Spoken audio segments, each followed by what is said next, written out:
Hello friends, welcome back to our UPSC NCERT foundation series. जैसे कि आप सभी को पता है कि हमारे हिस्ट्री के लेक्चर्स जो है वो बिल्कुल स्लो चल रहे हैं, ठीक है। तो आज से हम लोग क्या करने वाले हैं, मैंने आपका टाइमिंग चेंज किया है, थोड़ा सा ध्यान से सुना कि हमारी 8 बजे 8 PM डेली आप लोगों को ज्योग्राफी का लेक्चर देखने को मिलेगा और दिन में 1 PM यानी कि आफ्टरनून 1 PM आप लोगों को क्या देखने को मिलेगा, आप लोगों को हिस्ट्री का लेक्चर देखने को मिलेगा। हिस्ट्री और ज्योग्राफी डेली आप लोगों का चलेगा। आज तो मैं नहीं लेके आ पा रही हूँ आप लोगों का जो है लेक्चर, और कल से आप लोगों का बिल्कुल प्रॉपर तरीके से हिस्ट्री और ज्योग्राफी के लेक्चर्स स्टार्ट हो जाएंगे। 1 PM हिस्ट्री का लेक्चर और 8 PM ज्योग्राफी का लेक्चर। आपको पता है कि यहाँ पर क्वालिटी कंटेंट आप लोगों को बिल्कुल आराम से मिल रहा है, तो ध्यान से इन सब चीजों को पढ़ते हुए चले, क्योंकि यूपीएससी एस्पिरेंट्स के अंदर होना बस एक चीज बहुत ज्यादा जरूरी होती है, वो होता है पेशेंस। पेशेंस के साथ पढ़ना होता है और आराम से शांति से पढ़ना होता है। तो अगर हम आज के लेक्चर की शुरुआत करते हैं तो आज हम बात करने वाले हैं चैप्टर 8 क्लास 6 चैप्टर 8 के बारे में। टाउन ट्रेड, ये क्या था, विलेज टाउन एंड ट्रेड के बारे में, यानी कि गांव में कौन कौन से लोग रहते थे, टाउन यानी कि कौन कौन से शहरों में क्या क्या चीजें चल रही थी, ट्रेड यानी कि कौन कौन सा व्यापार यहाँ पर देखने को मिलता है। हमने पिछले चैप्टर में पढ़ा था अशोकन एम्पायर के बारे में। क्या पढ़ा था? अशोकन एम्पायर के बारे में पढ़ा था, और हमने देखा था अशोक की जो है वो क्लिक वॉर हुई थी, उनके साथ क्या हुई थी, क्लिक वॉर हुई थी। उसके बाद हमें अशोक के बारे में ज्यादा जानने के लिए नहीं मिलता है। और आप सभी को पता है अशोक का जो है वो एक ग्रेट एम्परर माना जाता है। लेकिन अब अगर हम इस चैप्टर को स्टार्ट कर रहे हैं तो मैं लिंक बता देती हूँ इस चैप्टर का कैसे लिंक बैठेगा। लिंक क्या है, ध्यान से सुनो। आफ्टर क्लिक वॉर होने के बाद अशोक की मृत्यु के बाद जब क्लिक वॉर हुई तो हमें उसका बिल्कुल प्रॉपर इंफॉर्मेशन नहीं मिल पाती है, क्लियर इंफॉर्मेशन हमारे पास नहीं होती है अशोकन के बारे में कि वो कैसे कैसे चीजें हुई है। After the death of Ashoka click war के बारे में हमें बहुत ज्यादा जानकारियां नहीं मिलती है। और उसके बाद क्या होता है, हमें एक नई डायनेस्टी देखने को मिलती है जिसको हम लोग बोल देते हैं छेती या फिर छेदी डायनेस्टी। क्या देखने को मिलती है? छेती या फिर छेदी डायनेस्टी आप लोगों को देखने को मिलती है। आप लोग सुनते हुए चले और नोट्स बनाते हुए चले। अशोकन एम्पायर के बाद आप लोगों को क्या क्या चीजें देखने को मिली। आप सभी को पता है पूरे देश पर अशोकन एम्पायर, अशोक ने बिल्कुल कब्जा कर रखा था। अब क्या हुआ, after the death of Ashok की डेथ होने के बाद अब वो जो क्लिक वॉर हुई उसके बारे में हमें ज्यादा जानकारियां नहीं मिलती। लेकिन जब उसकी जो है बेटा मृत्यु हो गई तो क्या होना स्टार्ट हो गया था कि भाई अब सभी को पता चल गया था, जो मौके में बैठे हुए थे कि भाई ये मर चुका है, अब हम इस पर क्या कर सकते हैं, राज कर सकते हैं। तो जो डायनेस्टी है ना वो पनपने लगी थी। कुछ जो छोटे छोटे डायनेस्टी थे, छोटे छोटे एम्पायर थे, वो जो है वो पनपने लगे थे कि अब हम जो है क्या करेंगे, राज करेंगे। तो हमारे पास एक डायनेस्टी आती है छेती या फिर छेदी डायनेस्टी, जो हमें पता चलता है एक इंस्क्रिप्शन के थ्रू हमें पता चलता है कि यहाँ पर एक छेदी डायनेस्टी आई जिन्होंने वहां पर क्या किया था, रूल किया था। एक सेकंड, अगर मैं आप लोगों को बताऊं कि वहां पर हाथी गुम्फा डायनेस्टी, हाथी गुम्फा इंस्क्रिप्शंस के थ्रू हमें पता चलता है कि यहाँ पर एक छेदी डायनेस्टी भी जो है एग्जिस्टेंस में आई थी। लेकिन अब क्या हुआ, अगर हमने मौर्यन पीरियड के बारे में पढ़ लिया, अब हम पढ़ते हैं पोस्ट मौर्यन पीरियड के बारे में, यानी कि मौर्यन पीरियड जब खत्म हो गया तो उसके बाद क्या क्या चीजें स्टार्ट हुई। मैंने आपको बोला कोई भी राजा उसकी पकड़ बहुत ज्यादा मजबूत है, उसके मरने के बाद लोग जो है ना वो बिल्कुल फिराक में बैठे होते हैं, मौके की फिराक में बैठे होते हैं, कब वो लुट गए और कब हम उसको राज करने की कोशिश करें।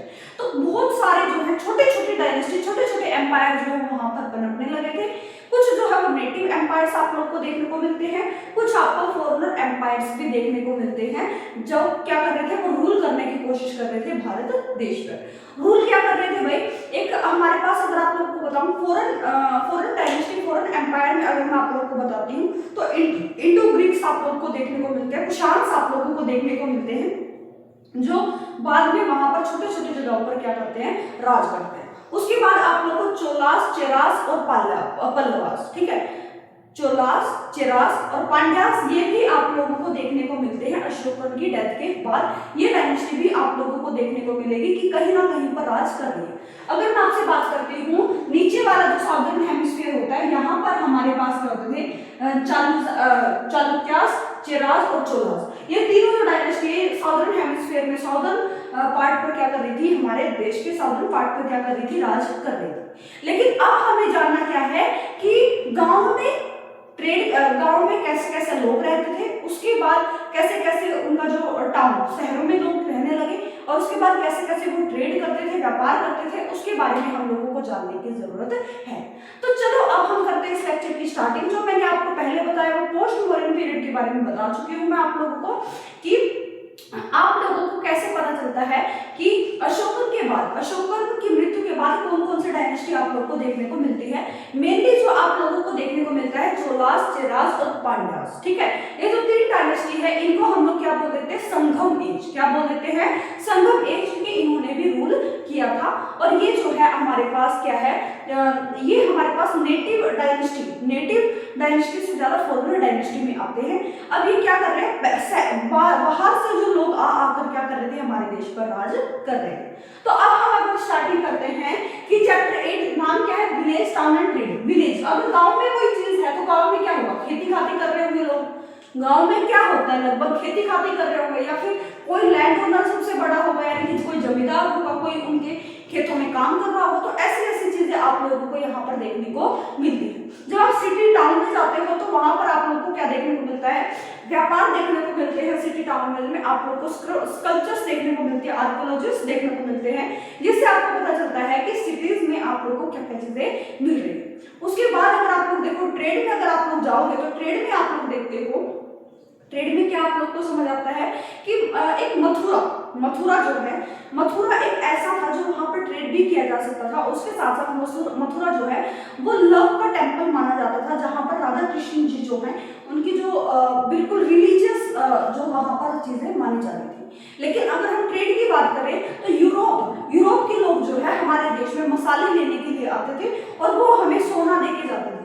सोना यानी कि वो हमें कुछ पैसे देके जाते थे, जिससे क्या था कि भाई मसाले जा रहे हैं, मसाले बहुत महंगे थे, इसीलिए हमारे देश को सोने की चिड़िया बोला गया। अब मैं धीरे धीरे आप लोगों को बताती हुई चलूं, ठीक है। स्माइल के साथ लेक्चर की क्या करते हैं, स्टार्टिंग करते हैं। हाँ, अगर मैं चैप्टर 8 जिसका नाम है village, town and trade, who lived in the village, सबसे पहला क्वेश्चन क्या आता है कि गांव में कौन कौन से लोग रहते थे, गांव में कौन कौन से लोग रहते थे। सबसे पहले सवाल ये आता है। अगर मैं बात करूं गांव में कौन कौन रहते थे, 3 kind of people lived in the village, 3 तरह के लोग जो है वो गांव में रहते थे।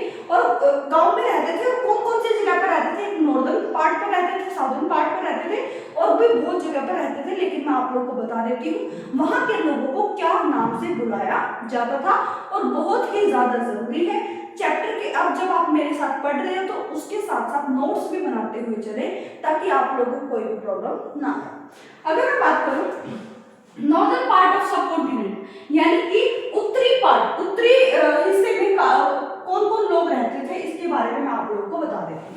सबसे पहला आता है हेडमैन। क्या आता है, हेडमैन। हेडमैन किसको बोला जाता था, जिसके पास बहुत ज्यादा लैंड, बहुत ज्यादा जमीन होती थी, और बहुत बड़े बड़े जमींदार होता था। जमींदार यानी कि जमीन, और दार यानी कि लोग, यानी कि जिसके पास सबसे ज्यादा जमीन होती थी उसको हमने बोल दिया हेडमैन। क्या बोल दिया, हेडमैन। तो सबसे पहला वर्ड जो हमें देखने को मिलता है नॉर्दर्न पार्ट में, याद रखना भाई मैं नॉर्दर्न पार्ट की बात कर रही हूँ, कभी आप लोग दूसरी की सोच लो, क्वेश्चन पूछे जा सकते हैं। देखो हिस्ट्री और ज्योग्राफी दो ऐसे मेन सब्जेक्ट होते हैं जो 6th क्लास की एनसीईआरटी 7th 8th इनसे पूछे जाते हैं, इनसे शब्द उठा लिए जाते हैं। तो 6th से लेकर 12th तक की हिस्ट्री और ज्योग्राफी बहुत ही इंपॉर्टेंट है। आप लोग अगर चाहो तो आप पॉलिटिकल को 8 से लेकर 12 तक भी कर सकते हैं, लेकिन आप लोग हिस्ट्री और ज्योग्राफी को 6th से ही स्टार्ट करते हैं तो आपको बहुत फायदा होगा, क्योंकि वो आपका फाउंडेशन बन जाता है। तो क्लियर रखना अपने दिमाग में। तो नॉर्दर्न पार्ट में आप लोगों को क्या मिलता है, हेडमैन मिलता है, जिसको हम लोग बोल देते हैं लार्जेस्ट लैंड ओनर। क्या बोल देते हैं, लार्जेस्ट लैंड ओनर, जिसको हम लोग बोलते हैं ग्रामध्वज का। क्या बोलते हैं, ग्रामध्वज का। नॉर्दर्न पार्ट में हेडमैन यानी कि आप लोग जो भाई जमींदार होते थे उनको हेडमैन तो बोला जाता था। लार्जेस्ट लैंड ओनर यानी कि सबसे बड़े जो जमींदार होते थे उनको बोला जा रहा था हेडमैन। और हेडमैन का दूसरा नाम था ग्रामध्वज का। क्या था, ग्रामध्वज का, जो कि northern part of the subcontinent में बोला जाता है। उसके बाद अगर मैं बात करूं, यही जो हेडमैन होते थे यूज्ड बाय किंग, यानी कि राजा जो है इन्हीं हेडमैन को, इन्हीं ग्राम भोजका को क्या करते थे, यूज करते थे अपना टैक्स कलेक्ट करने के लिए, लोगों से, गांव के लोगों से टैक्स कलेक्ट करवाने के लिए। जो राजा है वो किसको बोलता था, हेडमैन यानी कि ग्राम भोजका। जिसका दबदबा सबसे ज्यादा हो उसी से तो काम कराया जाएगा, जिससे गांव वाले भी डरते हो या फिर गांव वाले उसकी रिस्पेक्ट करते हो तो उसी से तो काम करवाया जाएगा। तो राजा ने उस हेडमैन, उस ग्राम भोजका को क्या कर दिया, टैक्स कलेक्ट करने के लिए क्या कर दिया, वहां पर नियुक्त कर दिया, जज बना दिया, पुलिसमैन, यानी कि ऐसे ऐसे चीजें वो पद भी दे दी, जैसे कि जो हेडमैन है, जो कि ग्राम भोजका, वो अच्छे तरीके से अपने विलेज, अपने गाँव को संभाल सके। उसके बाद अगर आप लोगों को देखने को मिलता है गृहपति, क्या देखने को मिलता है, गृहपति। गृहपति का मतलब होता है इंडिपेंडेंट फार्मर। इंडिपेंडेंट फार्मर का मतलब है कि उनके पास जमीन है लेकिन थोड़ी है, लेकिन अपनी ही जमीन में क्या कर रहे हैं, काम कर रहे हैं, किसी और दूसरी जमीन पर अपने मतलब वो नहीं, डिपेंडेंट नहीं है, इंडिपेंडेंट फार्मर है। क्या है, इंडिपेंडेंट फार्मर है वो। आप लोगों को देखने को मिलता है कि जो इंडिपेंडेंट फार्मर होते हैं, जो किसान होते हैं, उन्हीं को बोला जाता है गृहपति। आप लोगों को याद रखना है। अगर बोला जाए northern part of the subcontinent में इंडिपेंडेंट फार्मर्स को क्या बोला जाता है, तो आप लोगों को आंसर देना है गृहपति। क्या देना है, गृहपति। अगर आपसे पूछा जाए northern part of the subcontinent में हेडमैन या फिर लार्जेस्ट लैंड ओनर को क्या बोला जाता है, तो आप लोग को बताना है ग्रामा भोजका। क्या बताना है, ग्रामा भोजका। तो ये दो चीजें आप लोगों को याद रखनी है, जब आप चैप्टर पढ़ोगे तो आप लोगों को सारी चीजें पता चलेगी। और ये प्रीलिम्स में क्वेश्चंस आ जाते हैं, एक देखने को मिल जाता है आप लोगों को, ठीक है ना। कोशिश करना कि इस क्लास से ही स्टार्ट करो हिस्ट्री ज्योग्राफी को, ज्यादा नहीं तो बेस तो बनेगा ही ना, क्लियर हो। उसके बाद अगर मैं बात करती हूँ करम, कारा और दासा। क्या है, करम, कारा और दासा। दासा से ही आप लोग समझ जाओ, इसका मतलब कि लैंडलेस लेबर, यानी कि जिनके पास जमीन नहीं है और वो दूसरों की जमीन पर जाकर, क्या करते हैं, काम करते हैं, उसी को बोला जाता है दासा और कर्मकारा। क्या बोला जाता है, दासा और कर्मकारा। इनमें काम कौन कर रहे हैं भाई, स्लेव्स काम कर रहे हैं। क्या कर रहे हैं, स्लेव्स, यानी कि गुलाम जो है वो काम कर रहे हैं, या फिर लैंडलेस लेबर। लैंडलेस लेबर यानी कि जिनके पास जमीन नहीं है, वो दूसरों की जमीन पर जाकर क्या कर रहे हैं, काम कर रहे हैं, तो उसी का नाम रख दिया गया दासा और कर्मकार। क्या रख दिया गया, दासा और कर्मकार। क्लियर ना। अगर आपको इतनी बातें क्लियर हुई है तो अब हम बढ़ते हैं आगे। अभी तक हम लोगों ने फर्स्ट पार्ट पढ़ा, northern part of the subcontinent में गांव में लोगों को क्या बोला जाता है, अगर लार्जेस्ट लैंड ओनर है, जिसको हम लोग हेडमैन भी बोल देते हैं, उसका अगर हम हिस्ट्री में नाम देखें तो उसका नाम आता है ग्रामा भोजका। क्या आता है, ग्रामा भोजका। अगर हम northern part of the subcontinent में ही देखें, जो वह इंडिपेंडेंट फार्मर्स है, क्या है, इंडिपेंडेंट फार्मर्स है, अपनी जमीन पर काम करते हैं, तो उनको बोला जाता है गृहपति। क्या बोला जाता है, गृहपति, जो आप लोगों को याद रखना है, भूलना नहीं है। उसके बाद तीसरा आता है आप लोग के पास लैंडलेस लेबर, जिनके पास जमीन नहीं है, और उसके साथ साथ क्या है, स्लेव्स, जो गुलाम हैं, वो दूसरों की जमीन पर जाकर क्या करते थे, काम करते थे, ताकि उनको थोड़ा बहुत धनराशि मिले और वो अपना पेट पाल सके। इसीलिए उनको बोल दिया गया दासा और कर्मकार। क्या बोल दिया गया, दासा और कर्मकार। अभी के अभी कमेंट सेक्शन में बताइए कि कौन कौन से northern part of the subcontinent में किस किस को क्या क्या बोला जाता था। अभी के अभी कमेंट सेक्शन में बताइए, बिना देखे, बिना किसी चीटिंग किए हुए आप लोग अभी के अभी आंसर देंगे कमेंट सेक्शन में। क्लियर हो गया। उसके बाद अगर मैं बात करती हूँ साउदर्न पार्ट ऑफ द सब कॉन्टिनेंट। क्या है, साउदर्न पार्ट ऑफ द सब कॉन्टिनेंट, यानी कि दक्षिण इलाके में, दक्षिण सब कॉन्टिनेंट में गांव वालों को क्या बोला जाता था, इसके बारे में भी जान लेते हैं। अगर मैं बात करती हूँ ऑर्डिनरी प्लाउमैन और फार्मर्स, क्या है, नहीं इसको, हाँ जी, सबसे पहला आता है बेललार। क्या आता है, बेललार। जैसे ही हम northern part of the subcontinent में, northern part of the subcontinent में लार्जेस्ट लैंड ओनर को क्या बोलते थे, ग्रामा भोजका बोलते थे, उसी तरह लार्जेस्ट लैंड ओनर को हम लोग बोलते हैं बेललार। किस जगह पर बोलते हैं, southern part of the subcontinent में हम लोग लार्जेस्ट लैंड ओनर का क्या नाम रखते हैं, क्या नाम है उनका नाम है बेललार। ये बात आप लोगों को याद रखनी है, भूलनी नहीं। उसके बाद अगर मैं बात करती हूँ, उसके बाद आता है हमारे पास बी, उजावर। क्या आता है, उजावर। उजावर का मतलब क्या होता है, ऑर्डिनरी प्लाउमैन फार्मर, यानी कि जो खेत जोतते हैं उन फार्मर्स को बोला जाता है उजावर। क्या बोला जाता है, उजावर। जो खेत जोतते हैं उन फार्मर्स को बोला जाता है उजावर। और अदरवाइज और कादिशियार को बोला जाता है लैंडलेस लेबर इंक्लूड स्लेव्स, यानी कि दूसरों की जमीन पर काम कर रहे हैं, लैंडलेस लेबर है, यानी कि उनके पास कोई जमीन नहीं है और गुलाम भी उन्हीं जगह पर क्या कर रहे हैं, काम कर रहे हैं, तो उसको हमने बोल दिया अधिन्यायी और कादिशिया। क्या बोल दिया, अधिन्यायी और कादिशिया। ध्यान से देखना, दोबारा बता रही हूँ, यहाँ पर नॉर्दर्न पार्ट ऑफ द सब कॉन्टिनेंट, यहाँ पर साउदर्न पार्ट ऑफ द सब कॉन्टिनेंट। अगर मैं बात करती हूँ northern part of the subcontinent में लार्जेस्ट लैंड ओनर को बोल दिया ग्रामा भोज का, लार्जेस्ट लैंड ओनर को बोल दिया ग्रामा भोज का, और southern part of the subcontinent में लार्जेस्ट लैंड ओनर को बोल दिया वेलला। क्या बोल दिया, वेलला। अगर मैं northern part of the subcontinent में बात करती हूँ इंडिपेंडेंट फार्मर्स की, अगर मैं इंडिपेंडेंट फार्मर्स की बात करती हूँ तो उनको हम लोग बोलते हैं गृहपतिस। क्या बोलते हैं, गृहपतिस। लेकिन अगर हम साउदर्न पार्ट ऑफ द सब कॉन्टिनेंट की बात करें तो वहां पर जो प्लाउमैन होते हैं, जो प्लाउमैन होते हैं, जो खेत जोतते हैं, उनको बोल दिया जाता है, क्या बोल दिया जाता है उनको, कमेंट सेक्शन में बताइए क्या बोल दिया जाता है, आंसर दीजिए अभी के अभी कमेंट सेक्शन में। वैसे बता भी देती हूँ, आप लोग भी आंसर देना कमेंट सेक्शन में, मैं बता रही हूँ उझावर। क्या बोला जाता है, उझावर। जो कि क्या होते हैं, प्लाउमैन, यानी कि ऑर्डिनरी जो प्लाउमैन होते हैं, यानी कि प्लगमैन आप लोग बोल सकते हो, प्लाउमैन भी होता है बेटा। उसमें क्या होता है, खेत जोतने वाला जो काम कर रहे हैं उनका क्या नाम रख दिया गया, उझावर। क्या रख दिया गया, उझावर। उसके बाद आता है हमारे पास northern part of the subcontinent में जो लैंडलेस लेबर है या फिर स्लेव्स है, उनको बोल दिया गया दासा और कर्मकारा। क्या बोल दिया गया, दासा और कर्मकारा। और southern part of the subcontinent में क्या बोल दिया गया उनको, कादिशियार और अधिमाई। क्या बोल दिया गया, कादिशियार और अधिमाई। तो ये जो आप लोगों का डिफरेंस है, ये तो आप लोगों को बिल्कुल क्लियर रखना ही रखना है, भूलना बिल्कुल भी नहीं है, ताकि आप लोगों को हर चीजें याद रहे और आप लोगों को मुश्किलें ना। क्लियर हो गया। जब जो चीजें मैंने पढ़ाई दोबारा से रिवाइज करा दी ताकि आप लोगों को याद रहे। लिख लिख कर जरूर देखना, एक बार 2 3 4 बार लिख कर देखोगे याद हो जाएगा, कोई भी प्रॉब्लम नहीं है। उसके बाद अगर मैं बात करती हूँ क्राफ्ट पर्सन, किसकी बात करती हूँ, क्राफ्ट पर्सन, यानी कि जो कि कुछ ना कुछ डिजाइन करके कुछ ना कुछ बना देते हैं, या फिर तस्वीर बना दी, या फिर कोई पोट्री बना दी, कुछ भी ऐसी चीज बना दी, तो उसको बोल दिया जाता है क्राफ्ट पर्सन। क्या बोल दिया जाता है, क्राफ्ट पर्सन। क्राफ्ट पर्सन क्या होता है, जैसे कि कारपेंटर हो गए, कारपेंटर हो गए, कारपेंटर आप सभी को पता है क्या क्या करते हैं काम, अभी के अभी कमेंट सेक्शन में बताइए कारपेंटर क्या काम करते हैं। उसके बाद पोटर हो गए, जो घड़े बनाते हैं, वीवर यानी कि जो कढ़ाई बुनाई करते हैं, उसके बाद ब्लैक स्मिथ। ये सारे के सारे जो है वो क्या है, क्राफ्ट पर्सन है। क्या है, क्राफ्ट पर्सन है, जो कि कहाँ पर रहते हैं, विलेज में। कहाँ पर रहते हैं, विलेज में।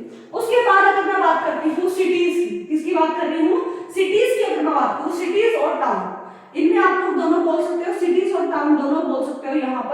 यहाँ पर कुछ चीजें हैं जो आप लोगों को याद रखनी है। क्या रखनी है, याद रखिए। ये जो चैप्टर है ज्यादातर याद रखने वाला है, तो ध्यान से सुनते जाए। अगर मैं बात करती हूँ स्टोरीज, किसकी बात कर रही हूँ, स्टोरीज यानी कि कहानियों की अगर मैं बात कर रही हूँ, जताका कंपोज्ड बाय ऑर्डिनरी मैन। जताका जो है वो एक स्टोरी है जिसको कंपोज किया गया एक ऑर्डिनरी मैन के द्वारा, उसके साथ साथ उसको रिटन डाउन किया गया, लिखा गया और प्रिजर्व करके रखा गया। कहाँ पर, प्रिजर्व किसने किया, उसको बुद्धिस्ट मोंक ने। इसको किसने किया, बुद्धिस्ट मोंक ने। जो स्टोरीज कंपोज की गई थी जताका के द्वारा, जो स्टोरी कंपोज की गई थी, जो स्टोरी जो कि जताका है वो कंपोज की गई ऑर्डिनरी मैन के द्वारा और रिटन डाउन करके उसको प्रिजर्व कर दिया गया, जिसके द्वारा, बुद्धिस्ट मोंक के द्वारा। ये बात आप लोगों को याद रखनी है। उसके बाद अगर मैं बात करती हूँ स्कल्पचर, किसकी बात कर रही हूँ, स्कल्पचर की अगर मैं बात कर रही हूँ, तो डिजाइन ऑन रेलिंग। रेलिंग का आप सभी समझते हो ना, कोई भी मान के चलो कोई बालकनी आ गई, बालकनी है या फिर कोई छत है, तो वहां पर जो रेलिंग लगती है उनको जो डिजाइन करता है उसको कौन करता है, स्कल्पचर। पिलर्स पर कुछ लिख दिया, कुछ बना दिया, उसको भी कौन करता है, स्कल्पचर। उसके बाद गेटवेज, ये सारे के सारे जो है ये बताते हैं कि वहां पर कैसे कैसे लोग रहते थे। स्कल्पचर से हमें पता चलता है रेलिंग पर डिजाइन देखने को मिलते हैं, पिलर्स पर देखने को मिलते हैं, गेटवेज पर देखने को मिलते हैं, जिससे हमें पता चलता है कि वहां के लोग कैसे कैसे थे और कैसे रहते थे। उसके बाद अगर मैं बात करती हूँ आर्कियोलॉजी, किसकी बात कर रही हूँ, आर्कियोलॉजी की अगर मैं बात कर रही हूँ, रिंग वेल्स वहां पर देखने को मिलती है। यानी कि जब वहां पर खोदा गया, वहां पर चीजें निकाली गई, तो वहां पर क्या देखने को मिला, रिंग वेल्स देखने को मिली, यानी कि कुएं देखने को मिली। क्या देखने को मिले, कुएं देखने को मिले। उसके बाद no significant evidence of palaces market place, यानी कि वहां पर कोई भी एम्पायर का कोई भी एविडेंस देखने को नहीं मिलता है, जिससे हमें पता चलता है वहां पर कोई भी रूल करने वाला नहीं था, वहां पर कोई रूल करने वाला नहीं था। उसके बाद मार्केट प्लेस भी वहां पर देखने को नहीं मिलती, यानी कि वहां पर बाजार भी मौजूद नहीं थी। उसके बाद अगर मैं बात करूं कॉइन्स की, किसकी बात कर रही हूँ, कॉइन्स की बात करूं तो पंचमार्क जो है वो कॉइन्स थे, यानी कि वो जो है एक रेक्टेंगुलर, स्फीयर या फिर सर्कल के शेप के जो है कॉइन्स थे, जिन पर क्या कर दिया जाता था, डिजाइन छाप दिया जाता था और उस डिजाइन का नाम रख दिया गया पंचमार्क। क्या रख दिया गया, पंचमार्क, यानी कि उस पर सील लगा दी गई। क्या लगा दी गई, सील लगा दी गई। तो ये ऐसी ऐसी चीजें आप लोग को देखने को मिलती है। उसके बाद अगर मैं बात करूं कैसे कैसे शेप की हो सकती है, रेक्टेंगुलर शेप की हो सकती है, स्फीयर शेप की हो सकती है और राउंड शेप्स की हो सकती है। उसके बाद अगर मैं बात करती हूँ ट्रैवलर्स की, किसकी बात कर रही हूँ, ट्रैवलर्स की अगर मैं बात करती हूँ, अननोन जो ग्रीक्स हैं, अननोन ग्रीक्स जो ट्रैवलर्स हैं, उनका जो डिटेल अकाउंट है उनके बारे में अगर हम जानने की कोशिश करते हैं, इंडियन पोर्ट क्या है, भारत के जो बंदरगाह यहाँ पर मौजूद है, ठीक है, इंडियन पोर्ट्स जो है उनको बोल दिया गया नेम इन भरूच। क्या नाम रख दिया गया, भरूच। क्या नाम रख दिया गया, भरूच। इतनी बात याद रखनी है आप लोग। उसके बाद अगर हम क्राफ्ट की बात करें, जो पोटरी है, जो पोटरी है यानी कि जो घड़े हैं, उन पर क्या रख दिया, उन पर क्या बनाया जाता था, नॉर्दर्न ब्लैक पॉलिश्ड वेयर। क्या था, नॉर्दर्न ब्लैक पॉलिश्ड वेयर कहां पर बनाई जाती थी, नॉर्दर्न पार्ट ऑफ इंडिया में बनाई जाती थी। उसके बाद अगर हम टेक्सटाइल्स की बात करें, यानी कि जो कपड़ा बनता था या फिर इधर से उधर चीजें जाती थी, तो manufacturing of cloth in Madurai, यानी कि जो कपड़ा बनता था वो कहाँ बनता था, मदुराई एक सिटी है, एक शहर है, वहां पर जो है क्या बनती थी, हमारे टेक्सटाइल्स यानी कि कपड़े बनते थे। ये बात आप लोगों को याद रखनी है। उसके बाद जो क्राफ्ट पर्सन होते हैं ना, ये जो पोटर्स, कारपेंटर्स, ब्लैकस्मिथ, वीवर्स भी थे और इन्होंने एक श्रेणी बनाई। इन्होंने सभी ने मिलकर, ब्लैकस्मिथ हो गया, कारपेंटर हो गया, वीवर्स हो गया, पोटर्स हो गए, इन्होंने मिलकर एक एसोसिएशन बनाई, जिससे क्या करते थे, जो भी कोई नया बंदा आता था उनके काम करने के लिए, तो वो क्या करते थे, उनको ट्रेनिंग देते थे। क्या करते थे, उनको ट्रेनिंग देते थे, भी ऐसे ऐसे काम करते हैं, ऐसी ऐसी चीजें होती।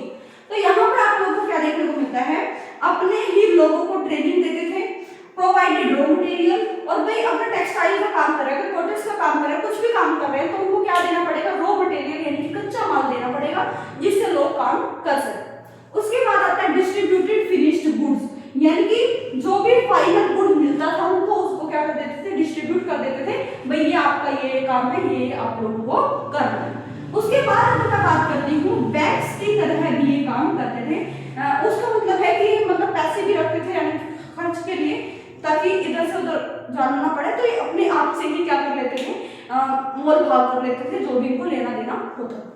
यहाँ तक अगर आप लोगों को समझ आई है चीजें तो बहुत अच्छी बात है। आगे की स्टोरी मैं आप लोगों को बता रही हूँ, ध्यान से सुनते जाओ, ठीक है। उसके बाद आप लोगों ने यहाँ पर क्या देख लिया, विलेज और टाउन सिटीज के बारे में आप लोग यहाँ पर देख चुके हो। एक नाम है मथुरा। क्या है, मथुरा। वहां पर एक बहुत अच्छा ट्रेड होता था।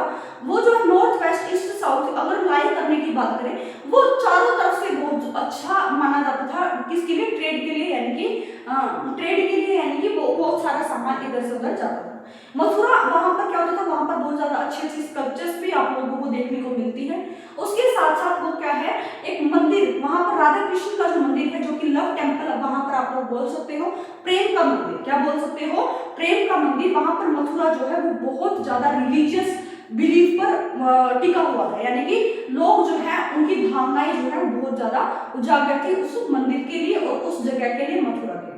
उसके बाद अगर मैं बात करती हूँ ट्रेड यानी कि व्यापार की, व्यापार में अगर मैं आप लोगों से बात करती हूँ कि हमारे यहाँ पर ना पेपर होता था, यानी कि मसाले होते थे, उसको हम लोग ना गोल्ड बोलते थे। क्या बोलते थे, गोल्ड बोलते थे, सोने की चिड़िया। क्या बोलते थे, सोने की चिड़िया। लेकिन क्या था कि यूरोप, जो भारत देश से जो अंग्रेज आ रहे थे, भारत देश में जो अंग्रेज आ रहे थे, वो क्या लेने के लिए आ रहे थे, वो लेने के लिए आ रहे थे मसाले। क्या लेने के लिए आ रहे थे, मसाले, यानी कि स्पाइसेस लेने के लिए आ रहे थे। और वो लेने के लिए क्यों आ रहे थे, क्योंकि उनको क्या करना था, अपना खाना प्रिजर्व करके रखना था। क्या करना था, अपना खाना प्रिजर्व करके रखना था, ताकि वो अपने खाने को खराब होने से बचा सके। और नवंबर टू फेब तक वहां पर क्या चलती थी, आइस, यानी कि बर्फ ही बर्फ होती थी, बर्फ पड़ती थी बहुत ज्यादा, इसीलिए उनको अपने खाने को बचाने के लिए मसालों की जरूरत पड़ती थी। अब जब वो इस यहाँ से ऐसे ऐसे काम कर रहे हैं, तो क्या पता चलता है, हमें क्या पता चलता है कि वो जो है, अगर हमसे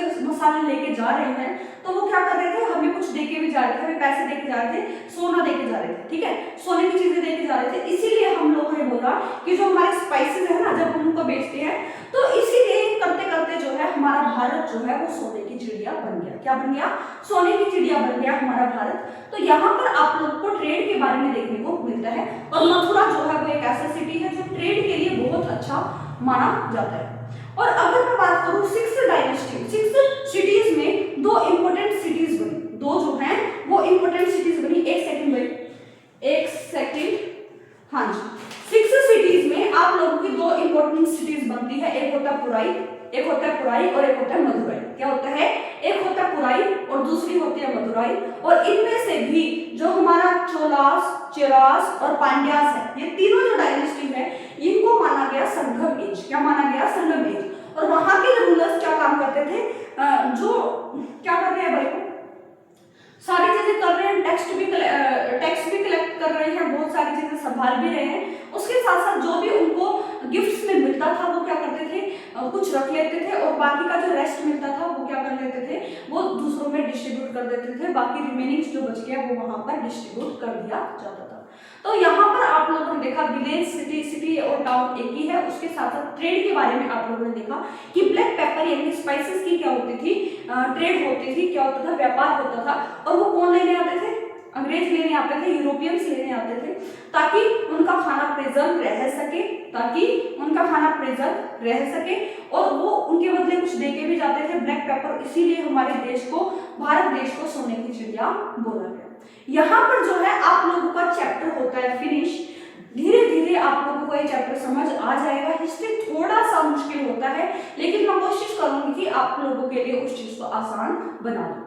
ओके, आज आप लोगों का जो है क्लास 6 का चैप्टर नंबर 8 जो मैंने आप लोगों को कराया, town, village, town and trade के बारे में। अब हम लोग नेक्स्ट लेक्चर में मिलते हैं चैप्टर 9 में, जिसमें आप लोगों को बहुत चीजें समझ आएंगी और उसमें आप लोग पढ़ोगे समुद्रगुप्त के बारे में, समुद्रगुप्त, चंद्रगुप्त 1, चंद्रगुप्त 2, चंद्रगुप्त 3, विक्रमादित्य के बारे में। ये सारी चीजें आप लोग वहां पर पढ़ोगे। मैंने आपको हिंट दे दिया है। तब तक के लिए आप लोग इस चैप्टर को अच्छे से रीड करें और नोट्स मेरे साथ साथ बना लें। नोट्स की पीडीएफ मैं आप लोगों को कमेंट सेक्शन में पिन कर दूंगी ताकि आप लोग वहां से देख सकें। और ये 2 चैप्टर होने के बाद, आफ्टर 2 चैप्टर्स के बाद, मैं आप लोग के लिए कंप्लीट हिस्ट्री का प्रीलिम्स क्वेश्चन जितने बन सकते हैं हमसे बना के आप लोगों के लिए लेके आएंगे, ताकि आप लोग अच्छे से प्रैक्टिस कर पाए। और मेंस के कुछ क्वेश्चंस भी मैं आप लोगों को देने वाली हूँ। तब तक के लिए आप लोग ये काम करें, अच्छे से पढ़ें, स्माइल करते रहें। आपको पहले भी बताया, स्माइल करना बहुत ज्यादा जरूरी है, क्योंकि सीरियस तो हर कोई रह रहा है ना अभी तक। सीरियस रहना बहुत ज्यादा, मतलब यूपीएससी एस्पिरेंट्स जो है डिप्रेशन में जाते जा रहे क्योंकि वो स्माइल करना ही भूल गए। और श्री कृष्ण हमेशा बोलते हैं कितनी भी परेशानियां हो स्माइल करके रहना चाहिए, क्योंकि हमें सहना तो है ना, वो काम तो फिर भी करना है, दुखी होकर करें या हंस के करें, तो क्यों ना हम लोग उस काम को स्माइल करते हुए करें। क्लियर हो गया? तो अगर आप लोगों को ये लेक्चर पसंद आया है तो आप सभी को पता है क्या करना है। अगर आपको लेक्चर नहीं पसंद आया तो आप सभी को पता है कि आप नहीं भी करोगे तो मुझे कोई भी प्रॉब्लम नहीं आएगी, क्योंकि अगर आप लोगों को सीरियसली लेक्चर पसंद आ रहा है तो आप लोग लाइक, शेयर, सब्सक्राइब करें। वरना अगर आपको नहीं पसंद आ रहा तो आप लोग ना करें, कोई प्रॉब्लम नहीं है। जब मैं आपकी उम्मीदों पर खरा उतरूं तब आप लोग मुझे सपोर्ट कर सकते हैं। और आप सभी को पता है मैं टाइमिंग्स बता चुकी हूँ क्लासेस की, तो ध्यान से लेक्चर में जुड़े। तब तक के लिए थैंक यू।